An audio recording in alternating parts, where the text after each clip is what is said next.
Welcome to the Model Health Show. This is fitness and nutrition expert Shawn Stevenson, and I'm so grateful for you tuning in with me today.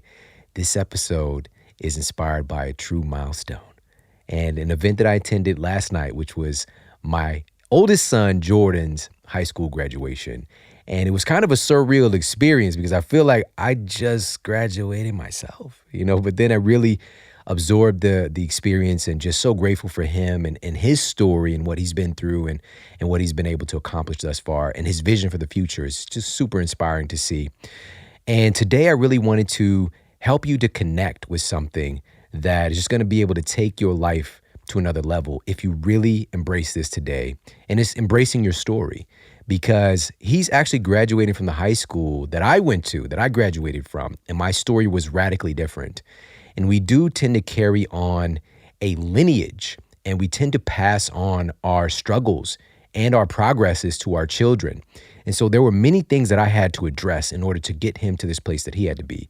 Because a little snapshot of what's to come in today's episode, my story was I almost didn't graduate because of some drama, because of some disempowering stories that I was carrying about myself and my reality.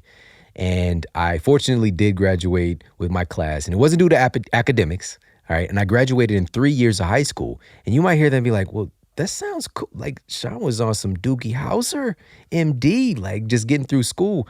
It wasn't like that, all right? And what resulted from that experience was something I still didn't address. I still was coming up against opposition, self-imposed limits in my success. And this is the truth, is that everything that you are capable of achieving is right there in front of you. Every single one of us has the potential to achieve massive success in every area of our lives. But the only thing stopping us is our limiting beliefs about ourselves. And so this is the most important factor to address, because I want you from this day forward to understand that the pen is in your hand in writing your story.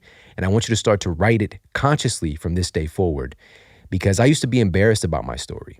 I used to be embarrassed about struggling with high school. I used to be embarrassed about my experience with my health and failing in my health.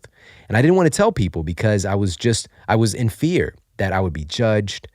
And it really broke through one day when I realized that this is what connects us. Our stories are the things that connect us, because we've all been through stuff and we have more stuff to come. And so the more that we can become aware that it's our limiting beliefs that are holding us back, and the more that we have tactics, specific things that we can do to break through those things that present themselves, the more capable and powerful we're going to be moving forward. And so today, if you are in need of a breakthrough, this is for you.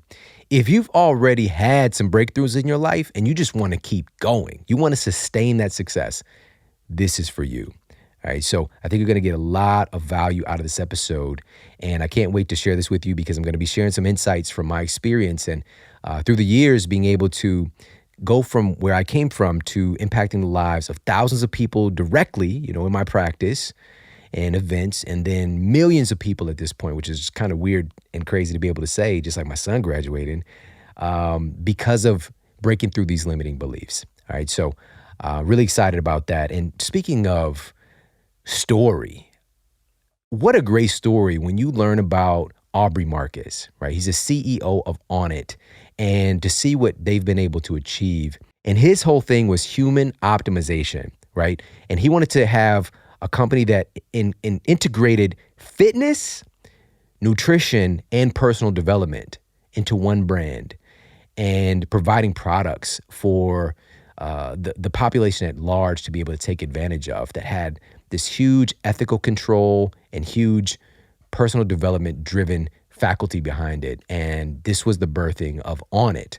And his flagship product, Alpha Brain, is just like taken over. It's out there at all kinds of different, even like mom and pop stops here or there, because it's really taking a more holistic and using earth-grown nutrients to hit on that same front that these fake, crazy energy drinks and all this stuff that people are trying to take, these different nootropics that can be beneficial. There are many that are beneficial, but doing it from earth-grown nutrients.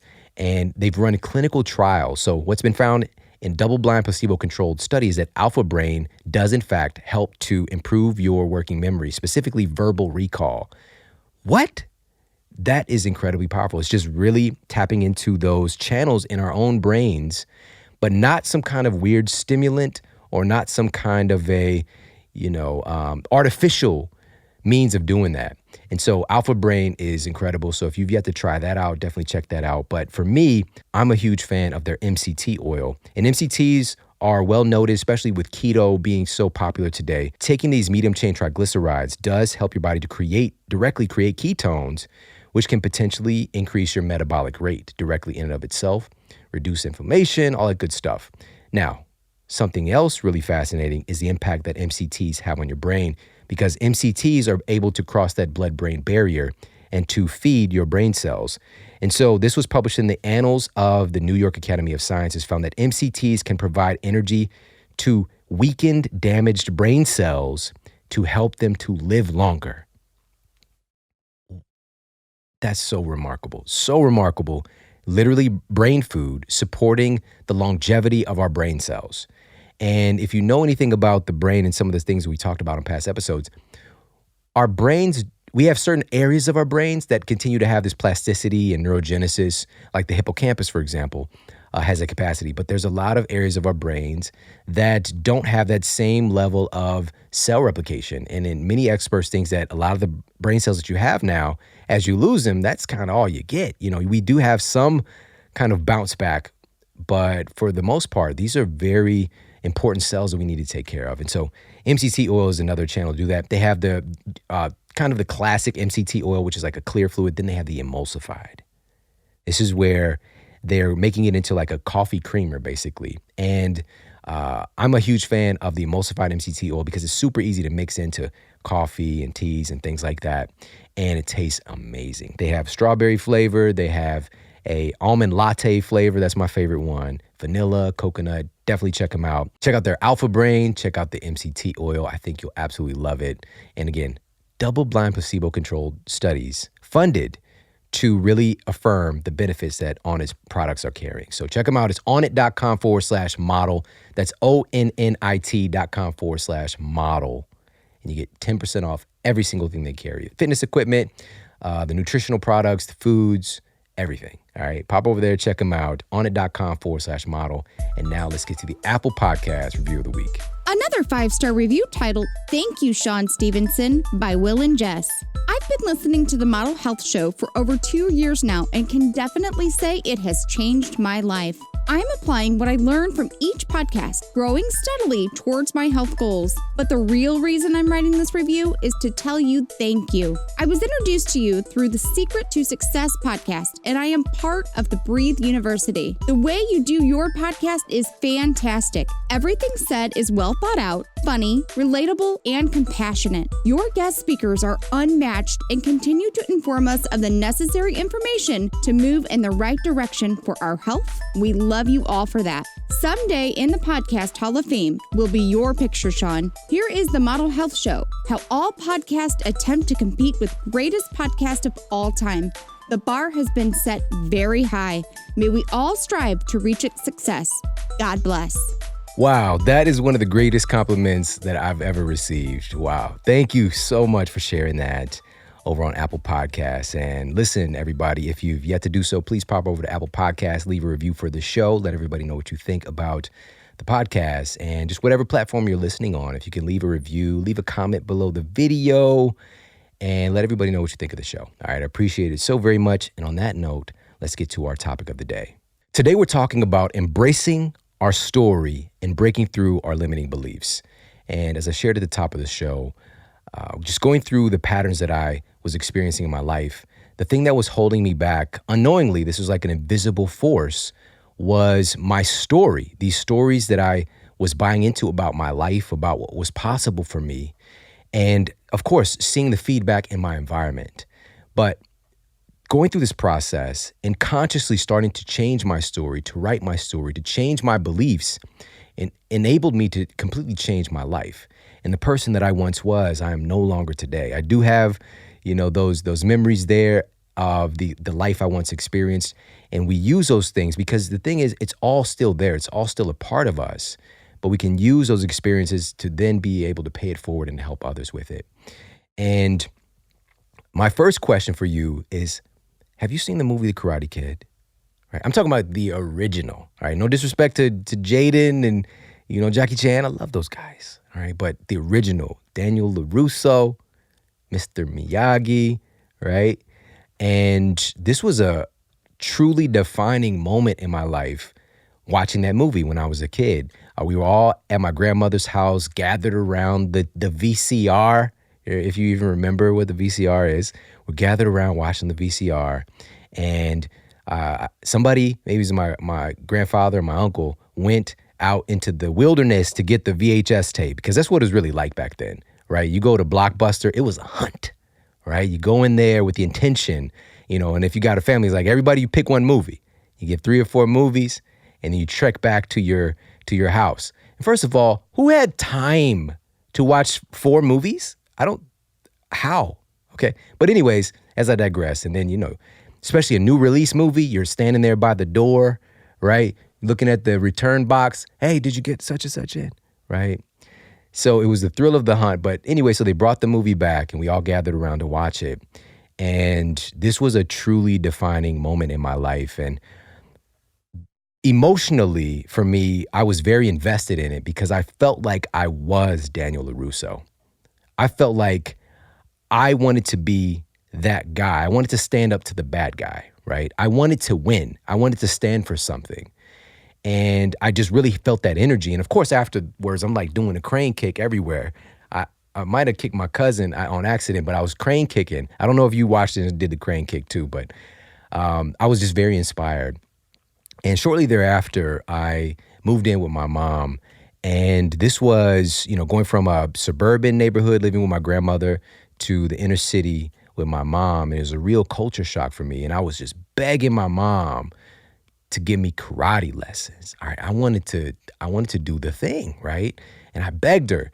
And then what ended up happening, because of lack of funding, we'll put it like that, instead of taking me to because when she said, okay, we're going to get you the karate lessons, I thought we was going to a dojo, right? I thought I was going to get the jump off the belt, all of that.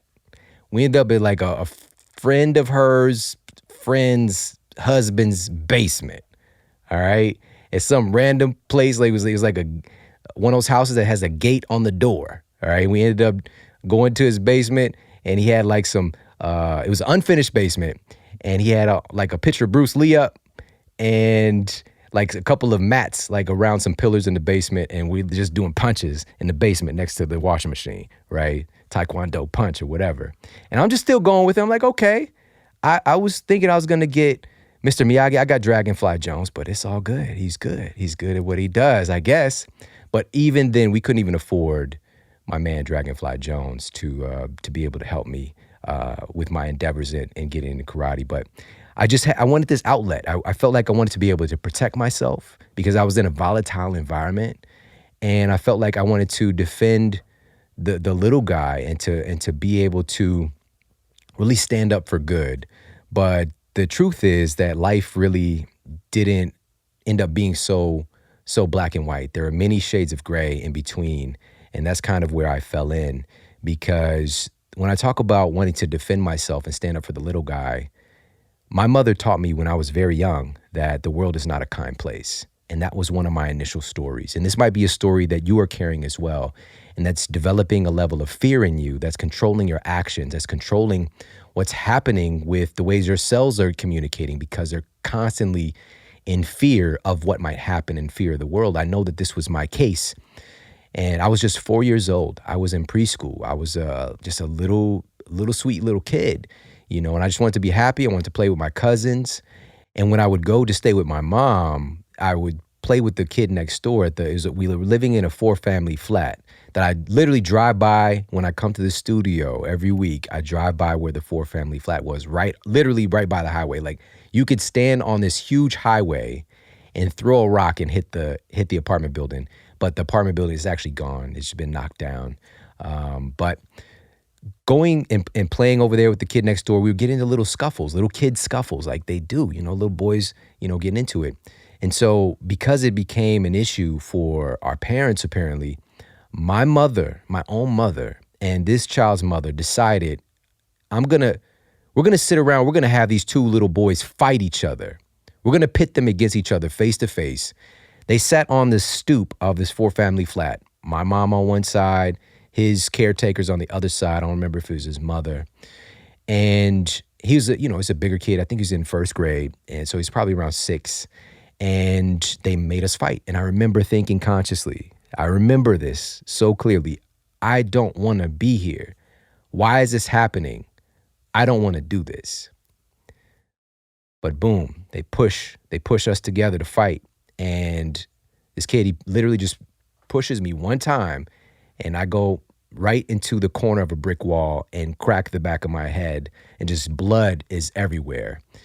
And I'm rushed to the hospital. And I remember laying on the stretcher, being wheeled into the surgery room, and just seeing the lights flashing over me as I'm going by. And I was just so irate. I was so upset. I was so mad.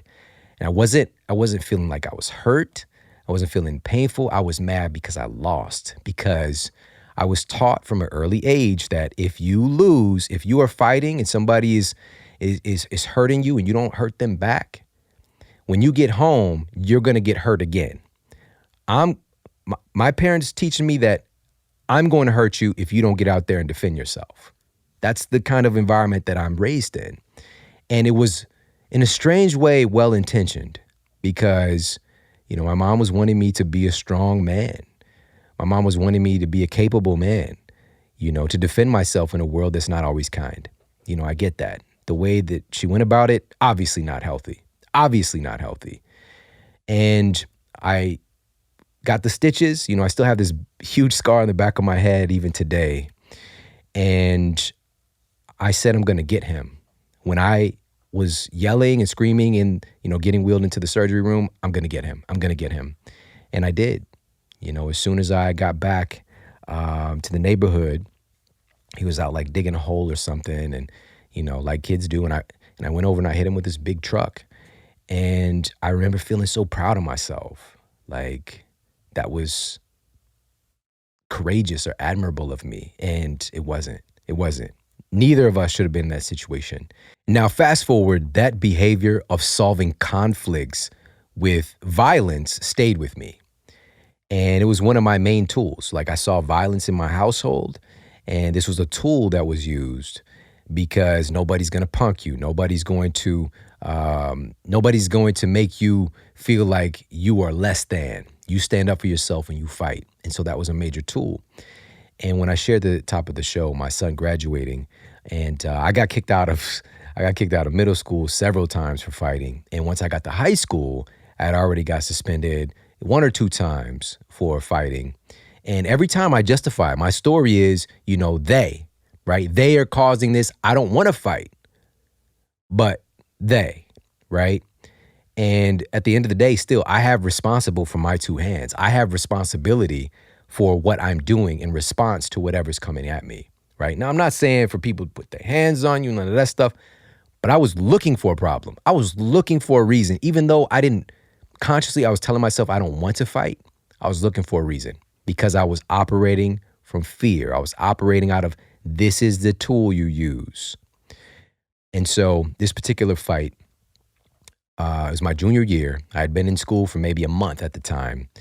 And this kid had been, giving me a hard time for several years, at this point.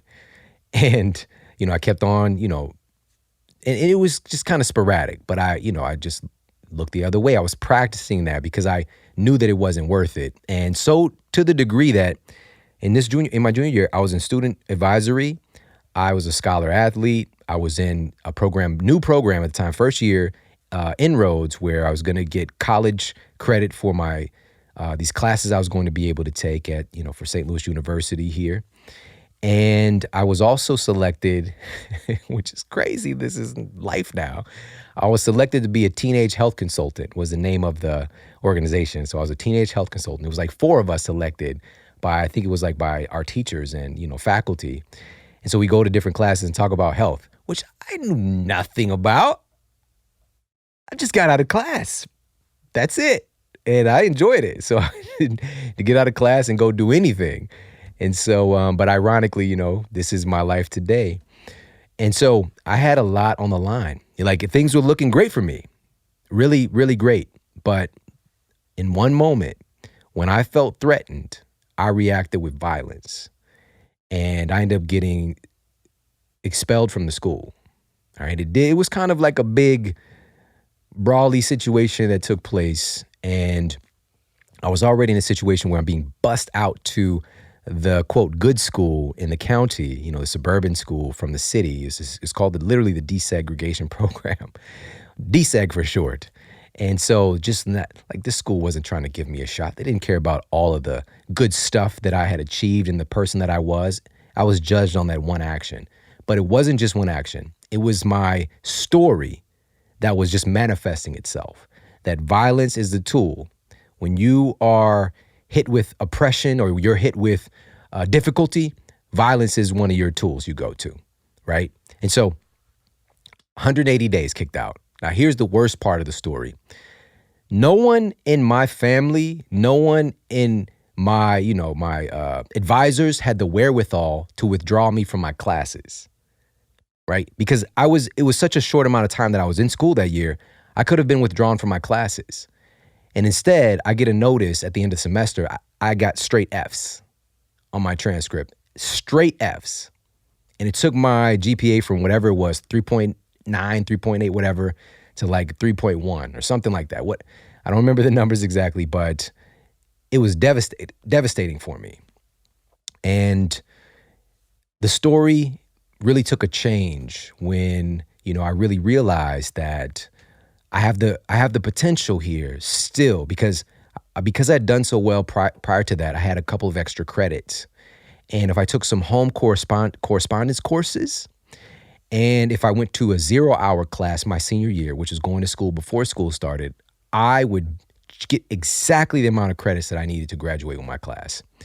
And so I did it. I did everything that I could, and I was there. Very different from my son's experience, but my graduation, I was there, and I just barely made it by the skin of my teeth. My senior year was not the senior year that somebody might envision, being all this fun. I was working. I was working, and it was an experience. It was quite an experience. But here's the thing, and that I really want to communicate is that you would think that I would learn the lesson at that point. But the reality is this: life is only hard for two reasons: because you're leaving your comfort zone, or because you're staying in it. And I was still in my comfort zone of I'll get by. But still, my modus operandi is to fight back. And so I get into college. Fortunately, again, with my story, I was able to get accepted to every college that I applied to, but I wanted to stay close to town. And so I went to this school, and the first year went by somewhat without a hitch. But second year, I get kicked out of school for guess what? Fighting. Who gets kicked out of school from college for fighting? Just like grow up, right? And so it wasn't even a joke anymore. Now at this point, I'm really practically an adult. And so it's not just a fight. Like there's other like legalities involved. And my good friend, Eric Thomas, Dr. Eric Thomas, E.T. the hip hop preacher, has been on the show several times, and just one of the best human beings that I've ever met. And he shares a story about it took him 12 years to get a 4-year degree, something like that, maybe 10 years. But it took me about 7 because I got kicked out of college. It was about 2 years. And then once I got back accepted to another school, fortunately, this is when everything really changed. And this is really where the writing of my story and how things were playing out, this is the low point. And so again, there's 2 reasons that life is hard: because you're leaving your comfort zone or because you're staying in it. And I feel that life is always whatever, if we tell ourselves that we have these great goals and things we want to accomplish, and we say we want these things, but we don't actually do anything about it, I believe that life is going to present us with trials and tribulations and situations that help us to cultivate the qualities, the character qualities that we need to achieve that thing that we say we want. That's what I believe.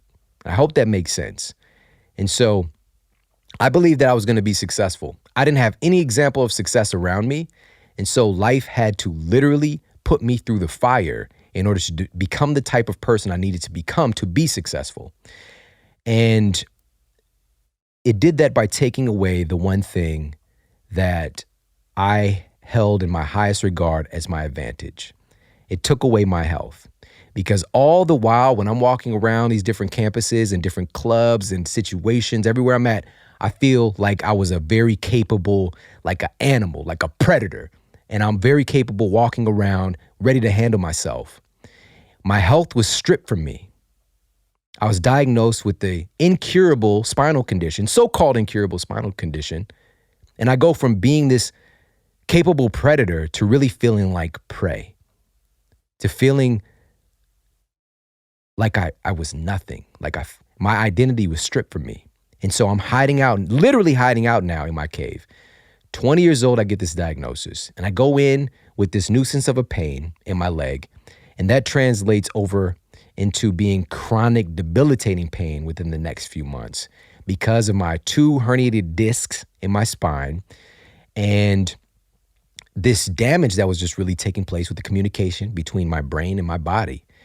And I was just breaking down inside, basically degenerative disc disease was a diagnosis, degenerative bone disease. So this osteoarthritis really, because my bones were breaking down. And I had actually broken my hip at track practice when I was 16 years old. I was already dying inside and breaking down. And I had no rhyme or reason why this was happening to me. And neither did my physicians. That's what the story they were telling me. There's nothing we can do about this. My first physician told me, you have the spine of an 80-year-old man. When I was just 20. And this is incurable. And he sent me on my way.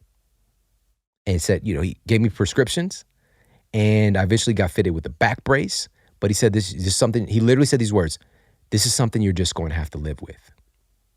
Our minds are so powerful because my story, what I was doing at the time was I was giving the pen to this well-meaning physician to write some of my story for me, right?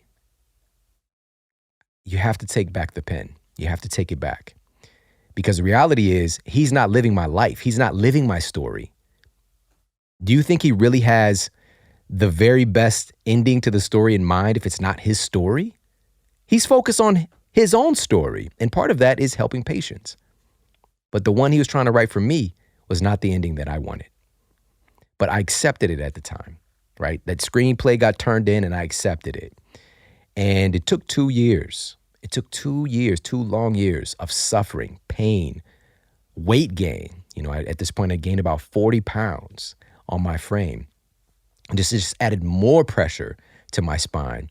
And I was just more making my tissues out of the same garbage that caused the problem in the first place. Because real talk, and this is something that changed everything for me, was really understanding the role that our nutrition played. But I didn't get that. It took 2 years, two long years. And it all came to a head after I saw a fourth physician, and he told me the same thing. He gave me the same bill of goods. There's nothing you could do about this. I'm sorry. Here's some medication. And at that point, because I had been trying to put my health, I was kept passing the pen around, like maybe this guy can write my story. Maybe this guy can write my story. They can be great advisors. They can write a few jokes for me, but they can't write my story. It's my story. And so after this 2 years, I was sitting on the edge of my bed, and you might know a little bit of my story, but it really just came rushing in that I had been giving my power away. And all these people were telling me that they can't do anything for me and that I can't get better. Why am I listening to them? It just hit me like, if they're saying I can't get better, but yet I keep going to these people to help get me better, I realized I didn't do anything myself. I didn't take responsibility for myself. This whole time, I've been putting the responsibility of my health off on other people. I didn't know a thing about what's going on with my own body. And it started from this 2 years ago. And this is why it's also important to get good counsel and to be aware of the person that you're listening to. Do not seek advice from somebody who doesn't have the thing that you are wanting. It doesn't make any logical sense. My first doctor was clearly not healthy. Clearly. He had the whole like mirror thing on he had the band with the mirror on it. Like I really felt like I was in a Bugs Bunny cartoon, right? And I'm like, listen, doc, what can I do to get better, right? And I asked him, and listen, this is one of the most miracle moments of my life. Still to this day, I do not know how, where, why this came from. But I asked him, does this have anything to do with what I'm eating? And he looked me dead in my eyes and told me this has nothing to do with what you're eating. This is just something that happens. He told me this has nothing to do with what I'm eating. My bones, my disc in between the vertebrae and my spine are made of the food that I eat, right? Of course it matters. But at the time, I didn't have any sense of I guess it would just be really just basic logical thinking when it comes to matters of my health. And so I believed him. That was my story. It's called a nocebo effect. The opposite of a placebo, which placebo is giving you a positive injunction that something good is going to happen, potentially, by taking this fake drug, pill, sugar pill, or sham surgery, or an injectable of nothing but saline. And we see clinically 33% on average placebo is working. So if you believe in a clinical trial, somebody believes they're taking a drug that's going to lower their blood pressure, but it's just a fake drug, on average, their blood pressure, 33% of the time, on average, across the board in placebo-controlled studies, we see people getting results just by believing they're taking something that's changing their body. A nocebo effect on the other side is giving somebody a negative injunction. You're never going to walk again. You've got 6 weeks to live. This is incurable. And you believe it, and you proceed to have that take place. And that's what I was a victim of. But I was a willing victim. I didn't know it at the time, this nocebo effect. And so everything unraveled from there. Once I believed that there was nothing I could do about it, it gave the responsibility, it just took it away from me. But here's the thing, and this is just being real with you right now. There was a big part of me that didn't want it. And there's a big part of you as well, most likely, that doesn't want it. It doesn't want the responsibility. It doesn't want the responsibility of doing all the stuff, doing the hard stuff, doing the work. There might be areas of your life that you are willing to do it. There's other areas that you're not. But you have to do it. You have to do the hard stuff. And you are built for it. You're equipped to do the hard stuff. And you're going to go through it anyways, because the hard stuff is out of two things. Either you are leaving your comfort zone or you're fighting to stay in it. Either way, you become equipped at handling the hard stuff. Everything you've been through, you've made it. You're here right now. You're here. And so it just hit me that night that I've been giving my power away, and I decided to get well. And so for my story, and where everything took a change, and where, the low point starts to rise, is me really realizing in that moment that I had been asking these really disempowering questions. And I remember thinking about it, I was just like, why me? In my head all the time, why me? Why me? And your brain is driven. Literally, your brain is hardwired to answer questions. That's what your brain does. 24/7, 365. It's wired up to answer questions. There's parts of our brain we now know, reticular cortex, reticular activating system. They're just driven to seek out answers to the things you ask it. This is how great, TV series get us. All right. We are driven to close loops. All right. We are driven to close loops. We have to know what happened. We have to get the questions answered that we have. Right. Game of Thrones. This might be a sore spot for some people. Okay. But I just had this experience of I got to know what happens with Khaleesi, all right? Dany done burnt down the whole city, all right, because she got an attitude problem. What's going to happen? I got to know. So where am I going to be? I'm going to be there Sunday, 8 o'clock Central, getting the answer. I got to find out. Your brain is always doing this, okay? And I'm sorry if anybody's bitter about the last episode. I didn't write it. Somebody else's story. Okay, I could have advised, But anyways, and so to wrap up this point, our brains are always seeking to answer the questions that we ask it, right? So questions truly are the answer. Questions are the answer. And when you're asking why me, I was looking for unconsciously, subconsciously scanning my environment 24/7 to find answers to affirm why me. Why am I the one stricken with this illness and this condition? And I'm seeking out answers to the question of why won't somebody help me? Or why does it have to be so bad? Right? And I'm finding proof. I'm finding evidence to affirm the answer to that question. And it really boiled down to the way that I was living my life. I wasn't living as an honorable man that I saw myself to be, right? I wanted to be successful, but yet I was very self-centered. And I was self-centered, and I could justify that because of the environment that I grew up in. It was a very volatile, dangerous situation, dangerous places that I was in, and things that no kid should be exposed to. And so I withdrew, I went in, and I became very just self-conscious and self-centered. And any realm of success and happiness and growth and relationship, I had to get away from being so self-focused and become more other-focused. But I didn't know that at the time. I was asking these disempowering questions. And so I literally started to flip these questions over on their head, right? And with that, questions start to arise like something simple. How can I make this better? It started with that. How can I make this better? How can I have more energy? What is it that I need to do to learn from the situation that I've been through already? What are my bones made of? Really practical questions like that I'd never asked before. And again, when you ask the question, it begins that process. It knocks those dominoes down and starts the process of learning.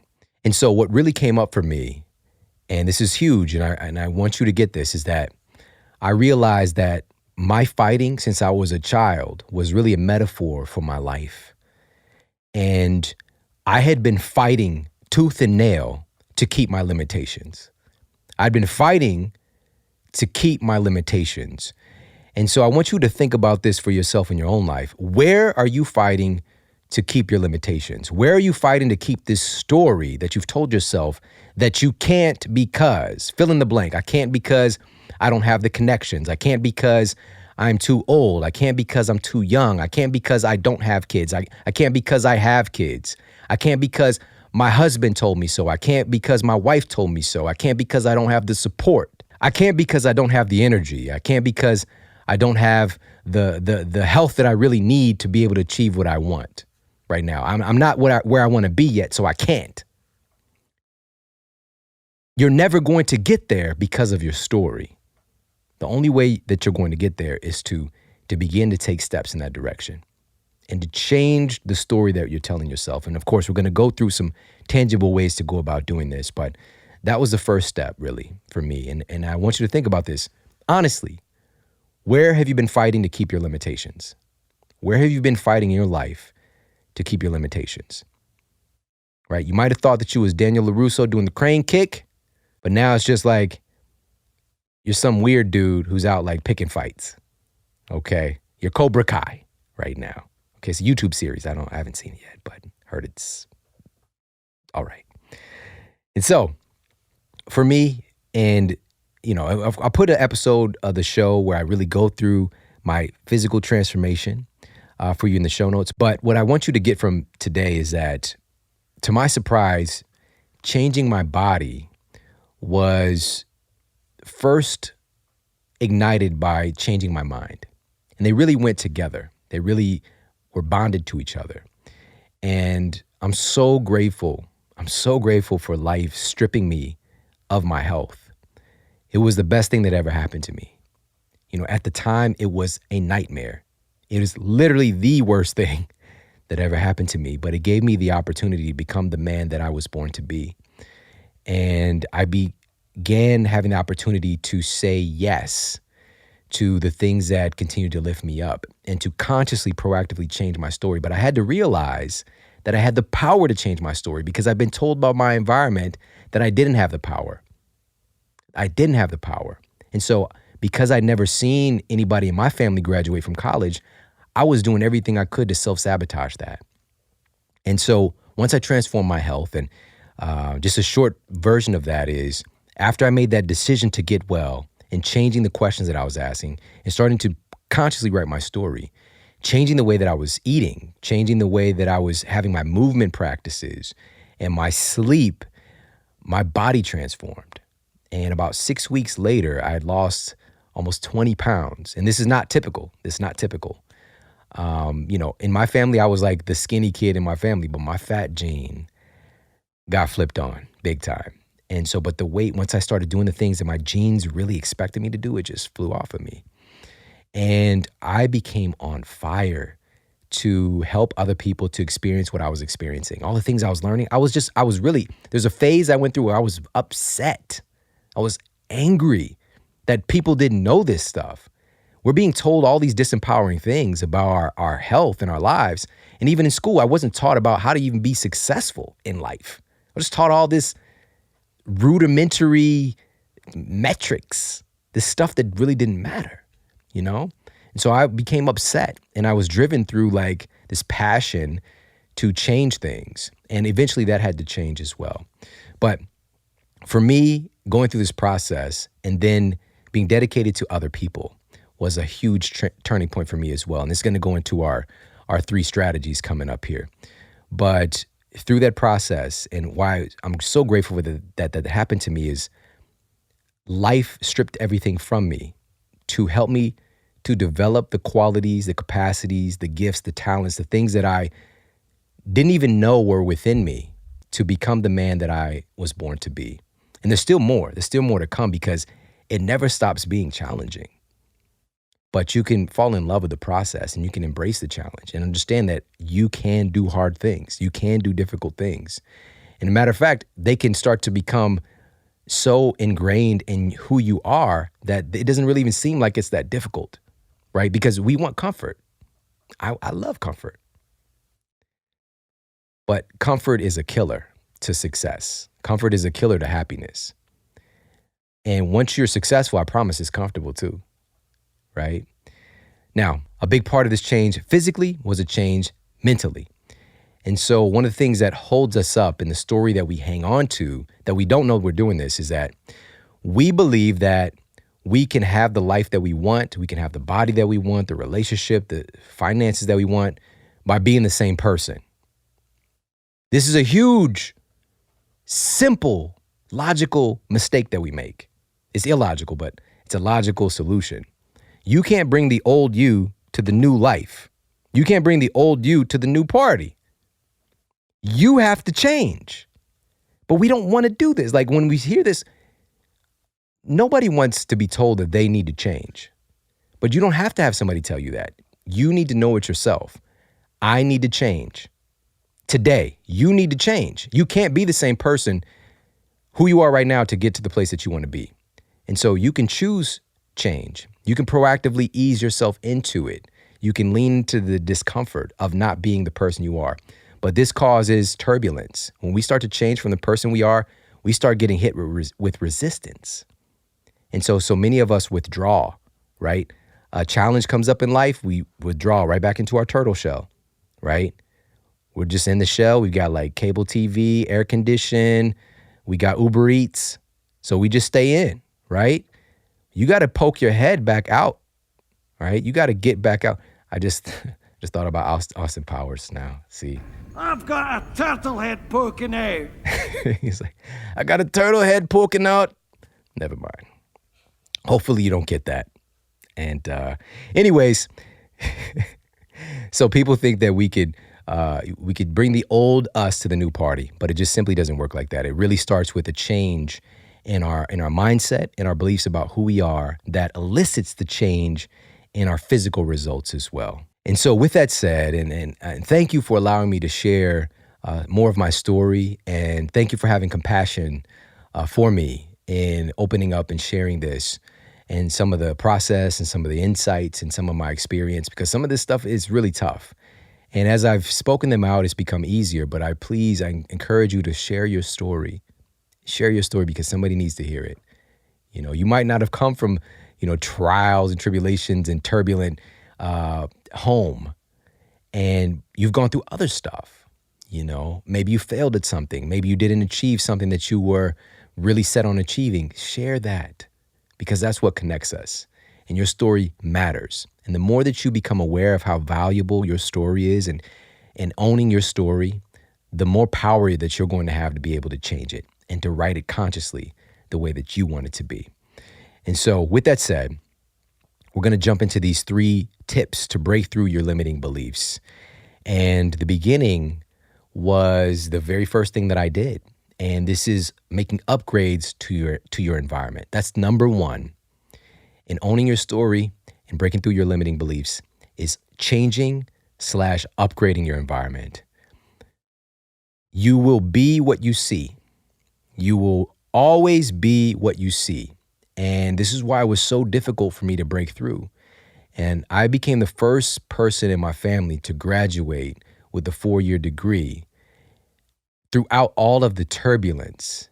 And I'm very grateful for that. But it was so much that I had to go through because I simply didn't see it. I didn't see it done from where I came from. But once I got around it and I got in the environment, and once I changed and turned my health around, after everything was stripped and I changed my perspective about what was possible for me, and my future became more clear, and I realized that there's something that I'm actually dedicated to that can start to pull me, right? Really, it pushed me. It pushed me to graduate because I had a reason. I wanted to help people. I wanted to have this degree and I wanted to be educated in health from this prestigious institution. And so that urge was pushing me. It was pushing me.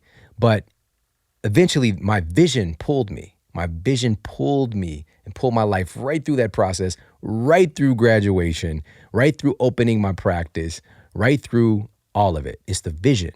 The vision will pull you. You can continue to push yourself. Situations, circumstances can push you. But when you cultivate that vision and you have something bigger than yourself in front of you, it begins to pull you. And so part of that was changing my environment, becoming more clear on what that looked like. And so you need to proactively get yourself in the environment of positive, supportive, goal-affirming environments, and also create those conditions around you. So the people that you are in conversation with, if you want different results, you need to talk with different people. Okay, this doesn't mean that you forfeit and just not talk to the people that you love. I'm not saying that. I'm saying if you don't have the experience and the reference point of what the success looks like in whatever space you're trying to get into, you got to get around it. If you want to have a successful relationship and you've never seen one, you didn't grow up with one, you need to talk to people who have a successful relationship. It is really simple. You will be what you see. Change your environment, upgrade your environment. Start hanging out with people with good relationships. You got drama in yours, you're always hanging out with people with drama in their relationship. That's all you're going to see. But again, it can be comfortable. It's comfortable talking about the drama. Drama's addictive. It's addictive that we have a primitive part of our brain that loves drama. But if you want to see happiness and success in a relationship, you've got to make it a study. You've got to get around that. And that's like with anything, whether it's success, getting myself successful in my career, financially successful, came from getting myself around people who had those things. It literally is, I can't even stress to you how simple it is. It is literally that simple. Get around it. It will you cannot help but be influenced by it. But if you don't proactively get around it, sometimes it does take for you to muster up some courage and some resources to get around it, but you can. And for me, it started with, I was learning these different things about health. I was going and hanging out at Wild Oats. All right, I don't know if you remember Wild Oats. Before Whole Foods bought them up, made them disappear. All right, it's a magic trick. Wild Oats was like a little bit more oaty, I guess, a little bit more wild. And I would go there just hanging out. I'm just reading all these packages and pill bottles and learning about these supplements. And they had the books there and I could read about this thing and that thing. And I was just obsessed. and really just finding out different ways that I could take what I was learning and to help other people, because this environment that I was putting myself in was very different. But I didn't know anybody else that was talking about this stuff. And then I was doing some Googling. Dr. Google became my primary doctor. And so we set appointments and I started researching these things. And I came across these different health summits with these lecturers, with these different, doctors who were like integrated physicians and things I had never heard of before, right? Like Dr. Bernie Siegel was an early one. And he's a part of this like online summit. This is like 2003. All right. So this is a while back. And then they would have these free summits, and then I would buy them as well so I could listen to them over and over and over again. I put them on in my car. I'd play them and listen to these lectures over and over, right? We didn't have the iPhone then, which is like, you got all the good, I had the CDs, right? I was burning CDs at my college apartment. So I got all these CDs, and also it was limited. Podcasts were not a thing. Right? Now you've got access to all infinite amount of information and knowledge. And so I would listen to these over and over again. It changed my environment in my car, became Automobile University. All right. At my apartment, I'm not watching, what was out then? Flavor of Love? I don't know. I'm not watching that. I'm learning how to improve my health and how I can help other people to do the same thing. I became obsessed with it. And not to say you can't watch Flavor of Love, okay? Okay, I'm not saying that. Is he okay? I don't know. Anyways, it's not to say you don't have those opportunities to dabble in that, but if that's what your life is revolved around, that's what you're gonna see. You're just gonna see more of that. So get yourself around that physically, mentally, emotionally, every aspect, spiritually. Immerse yourself. This is how you really change. Break through those limiting beliefs. If you're around those messages long enough, it cannot help but to have an impact on you, especially if you physically get in the presence of it. It's the number one thing. Number one thing. I promise you, bar none, there's nothing even close. All right? You will be what you see. And so with that said, some action steps to put into place with this. Every day, every single day, schedule it. Make time. Maybe for you, it's in the morning. For me, it's in the morning. Or maybe it's right before bed. Or maybe it's for your lunch break. Or maybe it's when you're in the car. To put on something that is affirming of the direction that you want to go in your life. Every single day. Every day. It accumulates, right? It accumulates. What you appreciates. So begin to appreciate that. And the other part is physically. Set a mandate of a certain number of events that you will attend live each year. Put the excuses to the side. I don't have the support. I don't have the finances, whatever. Find a way. Find a way. Just like anything in your life that if you really were, your back's against the wall, you can find a way. Find a way. I promise. One of my first events that I went to, this might be the first. No, this was the second big event, life-changing event. The Model Health Show came into existence. This was one of the first stepping stones of it happening, was getting to this live event. I did not have the money for, not even close. Literally even getting plane tickets. We got standby from a family member who worked for the airlines. And I shared this story on the show back in the day, but we went through a lot of drama. I don't know if you know what standby means, but that means you're standing by. You don't get a ticket. You stand by just in case we got some room. All right. So it's not pretty. It's not pretty. I did what I had to do. We got there. The things happened that needs to happen in that moment. First domino. But it would not have happened if I didn't get out of my comfort zone, change my story that I can't, and get there.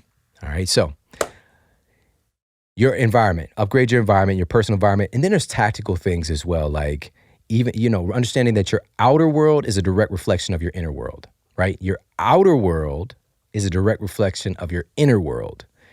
And so if there's chaos around you, it's very difficult to have positive, affirming, focused thoughts. It just is. Researchers at Princeton University found that clutter, The clutter around you in your personal space can actually make it more difficult to focus on a particular task. Specifically, they found that the visual cortex in your brain can be overwhelmed by task-irrelevant objects, making it harder to allocate your attention to complete tasks efficiently. All right. When I was struggling with my health, my apartment reflected that. Man, my car reflected that. I had all these notebooks and papers in my trunk for no reason. It was like, oh, yeah, I'll review it someday.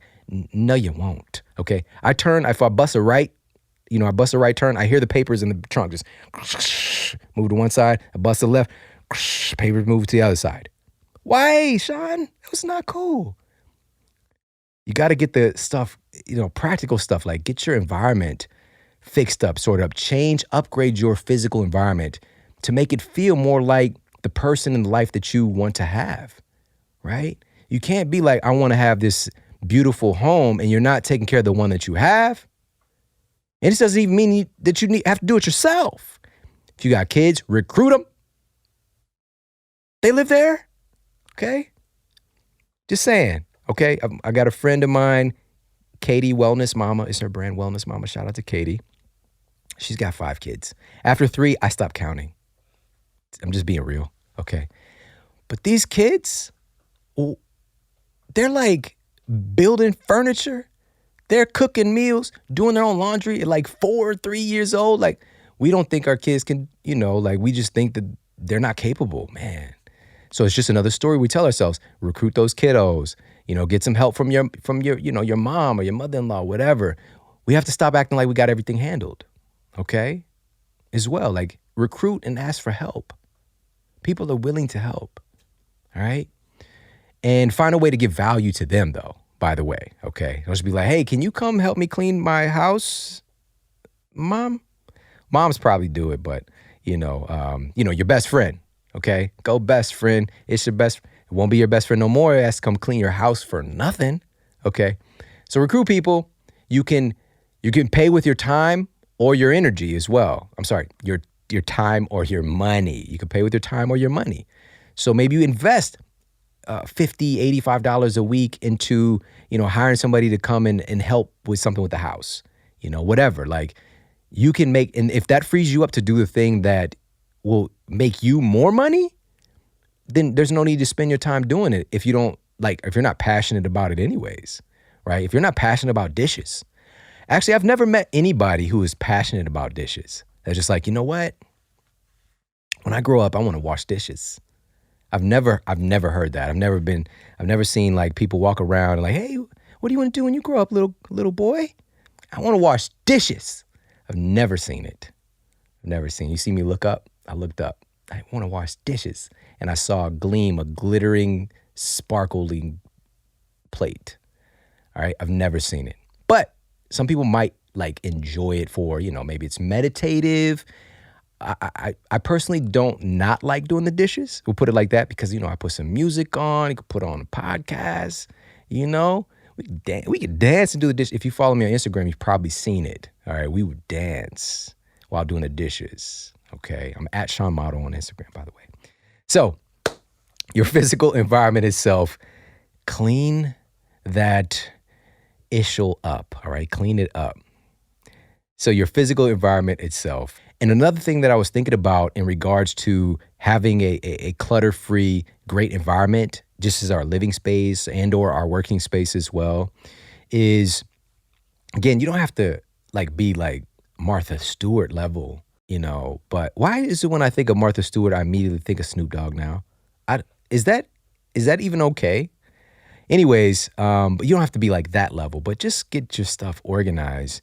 And also understanding that, and this was in Sleep Smarter, there was a study that was focused on the sleep quality of day shift workers, found some shocking results. When compared to office workers who have direct access to windows at work, those office workers who didn't have access to windows got significantly less exposure to natural light, and as a result, slept an average of 46 minutes less each night. And this sleep deficit resulted in more reported physical ailments, lower vitality, and poor sleep quality. Simply by the environment itself, if you're not getting exposure to natural light and you work during the day, we're not vampires, okay? I think that's how you say vampire in Portuguese. I don't know. I'm guessing. But when you realize that sun exposure is like, it just even getting natural lights coming in through the room that you're in, it really helps to set your circadian rhythm. And so they found that office workers who were getting adequate natural light exposure tended to be more physically active, happier, and had an overall higher quality of life. So again, optimize your living space, your workspace to promote health, to promote a more clear and stronger mindset of health, something that's supportive to, cultivating good thinking, right? And Jesse Itzler talked about that when we had him on the show recently. And he's I call him the world's most interesting man, and all the things he's been able to achieve coming from where he's come from. A big part of his approach today with, now he owns part of the Atlanta Hawks basketball team. He is a New York Times bestselling author. He's sold his companies, his aviation company for it was valued at like $5 billion or something. It's crazy. All right. But he just started off as a guy with not the best circumstances. And he was a rapper. He grew up, he's just a young Jewish kid in the East Coast, and hip hop was coming on strong, early 80s, and he just fell in love. Right.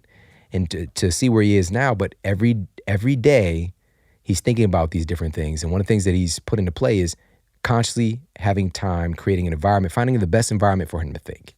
And I'm just going to tell you right now, if you encourage yourself to get your environment a little bit nicer, it's going to help with the thinking. And so, speaking of which, an incredible place that has a great culture.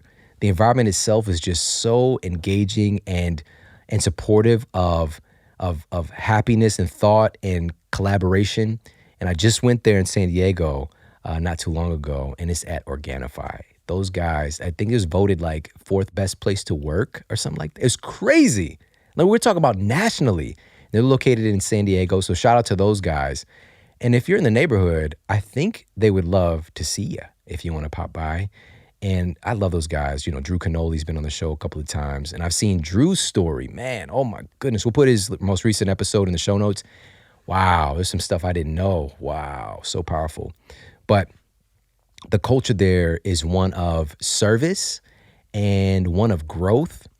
And it's just such a really great energy to be in. And they've done stuff the right way. They're taking real, whole, organic superfoods and making these concentrates with their green juice formula, their red juice formula, their gold product, and several other things that they now have in their lines. They're taking these products like, wheatgrass and spirulina, chlorella, in low temperature processing them to retain all the nutrients so that you're actually getting all the good stuff you're looking for. And there was a study, this is a peer-reviewed study published in the journal Appetite, that found that chlorophyll, which is the reason they put spirulina, chlorella, wheatgrass in there, is these are 3 of the most chlorophyll-rich things in our universe. All right. And they found that chlorophyll can actually aid in weight reduction and reduce our urge to eat hyperpalatable foods. So if we're struggling with like cravings and like weird addictions to different foods, getting in more chlorophyll, especially in the form of these superfoods that are super dense in chlorophyll, plus these other vitamins, nutrients, and other capacities that it has, is really one of those powerful things for helping us to modulate our appetite. And also, this was published in the Journal of Endocrinology, found that chlorophyll is able to increase the release of something called glucagon-like peptide 1, which has been found to stimulate the decrease of visceral fat. So that's that organ fat that we call, this quote, belly fat, that is really putting a lot of pressure on our organs. And it's the most dangerous type of fat that can help the release of this visceral fat and trigger to migrate to our subcutaneous fat, which is right under our skin, which is a much more protective, healthier place. But even potentially, if we can get the visceral fat to be released in the first place, it gives us the opportunity to actually get rid of it, period. So super, really cool stuff. And again, Organifi's green juice is where I get this from, and my family as well. Definitely recommend checking them out. If you haven't gotten onto the Organifi train yet, you better get on, because it's definitely going places. It's Organifi.com/model. That's ORGANIFI.com/model. 20% off everything they carry. Huge, huge fans of those guys. The work culture, the environment is definitely a winning one. And they're doing stuff that is just super, just out of this world. So head over, check them out. It's Organifi.com/model. Now let's jump into number 2. These are our 3 tips to break through your limiting beliefs. And number 1 was to upgrade your environment. There's many different ways to go about that. But number 2 is to interrupt your pattern. All right, interrupt your pattern. So this has been something that has been super valuable in my life and also in my practice as a nutritionist and coaching, is helping people to interrupt their pattern and even proactively interrupting the pattern for them. And so what does that mean? Well, we tend to have these habitual negative thoughts. And Dr. Daniel Amen, who's been on the show as well, put it in the show notes. He calls them ants, automatic negative thoughts, right? ANTs, ants. And it's kind of like a record that gets played, and we'll tend to have these same habitual negative responses when we have opportunity, when we have positive things start going our way, or even when things are already negative. We have these automatic negative thoughts coming up. And so what tends to happen is, we might be presented with an opportunity to, maybe make more money in a different career choice or something like that. I'm just using this as an example. And automatically it'll come up of, it's too hard. I don't have the support to do it. I'm taking a big risk. And these negative thoughts, these stories will start popping up. And my encouragement is to interrupt the pattern. And this takes a level of awareness about your thoughts, period. Okay. And so this is why meditation can be so helpful in this, in interrupting our pattern and changing our thinking, changing the record that's playing with these automatic negative thoughts that come up, and putting on a different record, flipping it over on the B side or whatever, and playing more positive, affirming things. But you have to be able to catch the thoughts when they come up. And that's the work. That's being aware that you have a presence, you have an awareness that is beyond your thoughts. You have an awareness that's listening to all of the thoughts going through your mind. The crazy, sometimes amazing, sometimes just super weird, just sometimes like you should be arrested for thinking that thought. There's a presence that's listening to all of those things going across the movie screen of your mind, right? There's a watcher sitting in the seat watching the thoughts, right? So if you can make that separation and realize that you are not your thoughts, and you can start to see them when they come up, and the automatic negative thought presenting itself saying, it's a big risk, even though you want big reward. You want this life, you want this lifestyle, but the place you currently are at cannot possibly get you there. And now you're presented with this opportunity. You have everything you need within you to achieve it, but the negative thought comes up. Interrupt your pattern. When it comes up and says that you can't because, you change the language, you change the story. You immediately dissect, cut that piece out, and you add in another idea.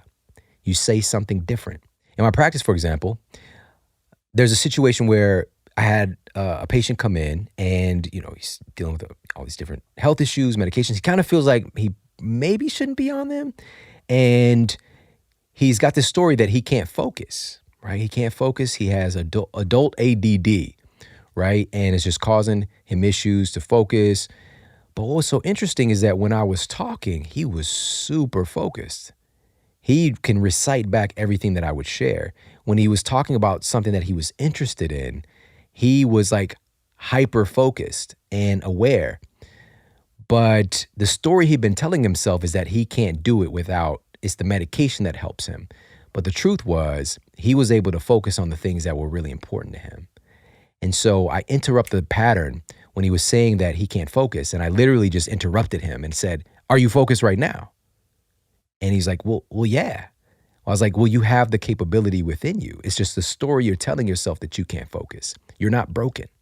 Now, of course, there are situations there, and after doing my assessment and, of course, a lot of times working alongside physicians and helping these people to be able to eliminate medications, potentially, it's really learning the person. And I knew that this person was carrying the story about what they couldn't achieve because of their past. And he came from a situation, a very volatile situation similar to mine. And so this was one of those ways that he was hanging on to this story, that this was why he couldn't be as successful as he wanted to be. All right, so interrupt the pattern. When it presents itself, and ask, is this true? Is this really true? And be honest. It's hard to be honest, especially when you've got this habitual negativity that you spout about yourself. And so reframing it, interrupt the pattern, insert something more positive. And so now he's one of the most, he is focused, one of the most focused individuals that I've ever seen. And with his conditions that he has, because he has over 3 kids as well, which I stopped counting. So many kids. And the ability for him to focus and to execute is amazing. So amazing. All right. We have that capacity. We have to interrupt the pattern, change the story, insert a new story. All right. So that's number 2. Final one here today. We're going through our 3 strategies to break through our limiting beliefs. So we hit changing your environment. We hit interrupting pattern. And finally, this one is something that changed everything for me. This is when I went from being self-centered to other-centered, and really understanding that to change, to break through your limiting beliefs, one of the greatest strategies we have is to dedicate yourself to someone else. And now I've got some science to back this up. This might sound crazy, but this is what did it for me and so many other people.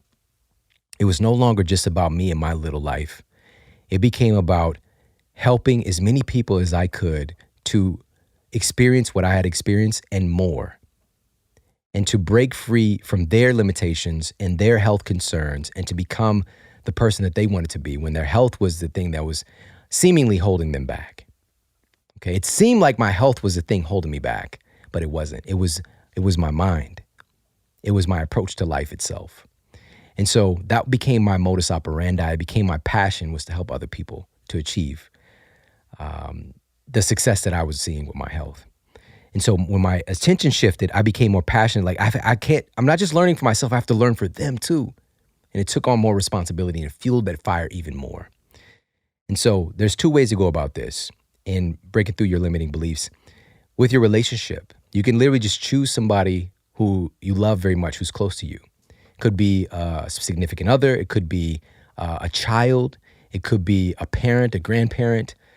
But beginning to fuel when the limiting beliefs that you're telling yourself really start to embrace, imbuing them along with the mission of I have to be better for them.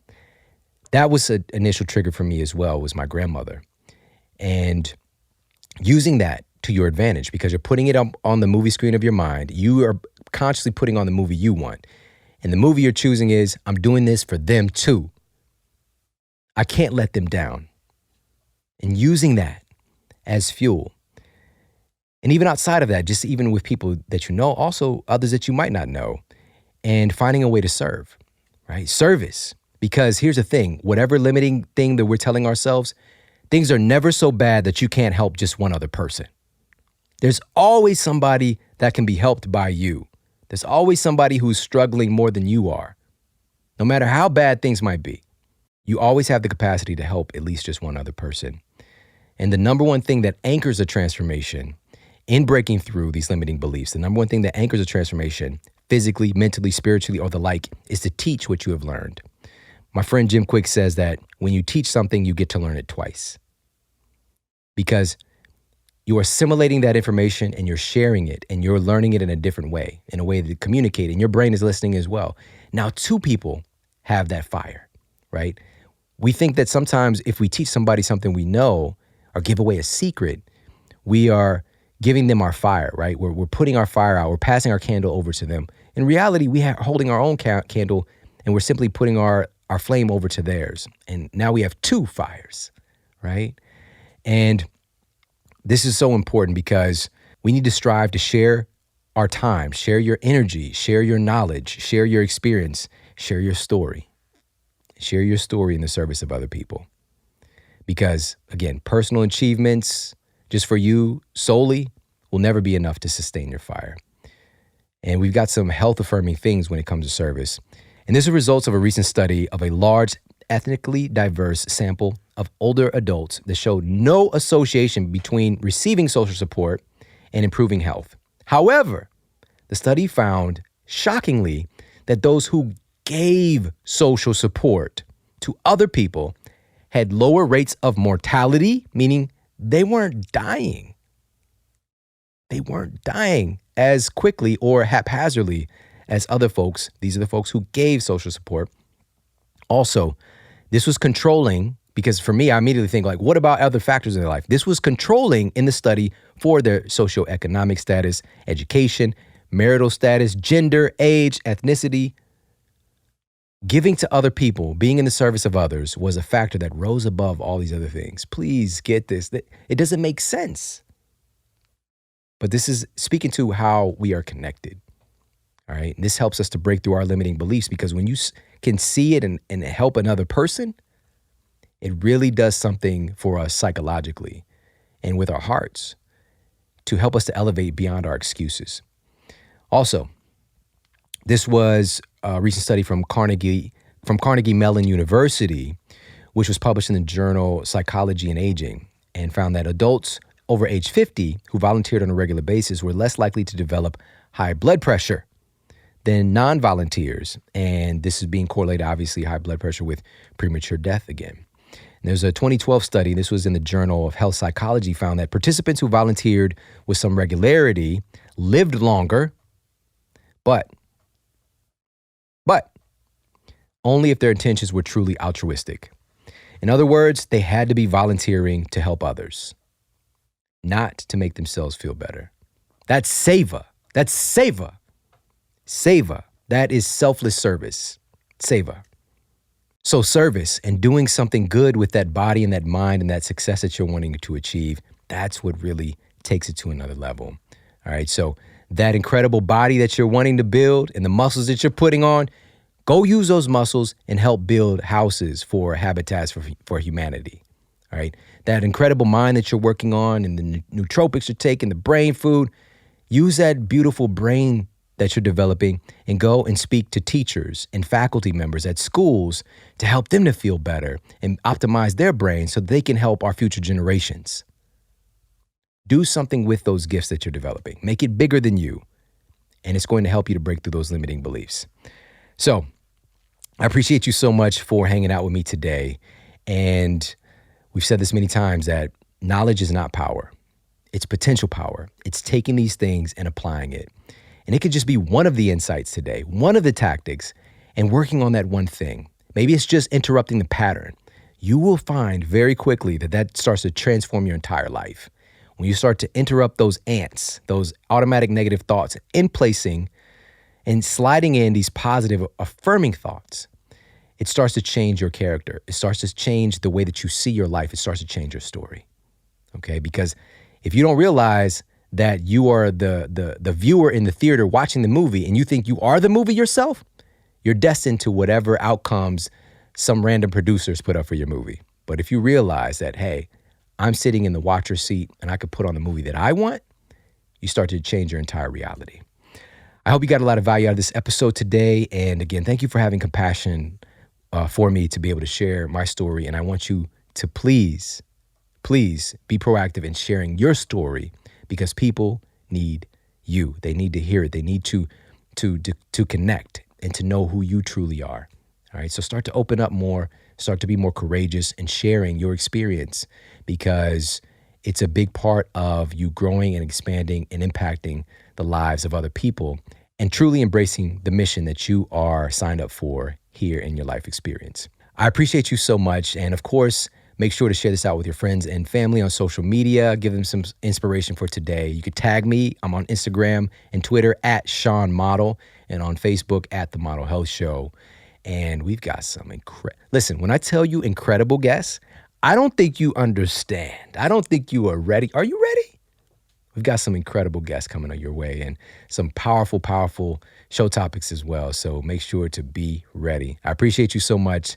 Take care. Have an amazing day, and I'll talk with you soon.